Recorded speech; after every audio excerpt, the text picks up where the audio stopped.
people, as they get older, will have trouble with memory, difficulty paying attention, and they will be unable to learn new things. These are all some symptoms of Alzheimer disease, and Alzheimer is the most common form of dementia. Symptoms such as forgetful memory could be a normal change for normal aging, but it's also possible to be Alzheimer disease. In early stages, people with Alzheimer will notice everyday tasks becoming more difficult than they were before. Symptoms of Alzheimer disease could be memory loss, confusion about time and place, they will be unable to learn new things, their judgment will be affected, and they will have a difficult time paying attention.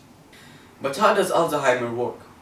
Alzheimer happens because of slow injuries to different parts of the brain. These injuries, which affect the nerve cells, are believed to be the results of two different processes that occur in the brain with people with AD. The first process involves a protein called amyloid beta. Amyloid beta starts to collect inside the brain, and this may begin around 20 years before the first signs of Alzheimer appear. Amyloid beta is produced inside the brains of all people, but for healthy people, the amyloid beta is removed from the brain before it's able to do any kind of harm. But for people with Alzheimer, amyloid beta starts assembling in groups and starts getting bigger over time, forming clusters known as plaque. As time goes on, these plaques start forming in different parts of the brain that are responsible for learning, memory, and other important tasks. The other process involves another protein called tau protein. The tau protein in healthy people forms a part of a structure called a microtubule. One of the functions of the microtubule is to help transport nutrients and other important substances from one part of the nerve cell to another.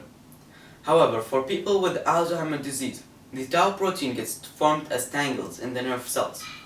This process happens about 15 years before the first symptoms of Alzheimer. Eventually, the process involving the amyloid beta protein and the tau protein will injure nerve cells, and it will start affecting one region of the brain after another, which will lead to the many symptoms of Alzheimer disease. Our current studies of Alzheimer disease will help with potentially slowing the course of AD if it got detected early, which will help protect the brain from any further injuries.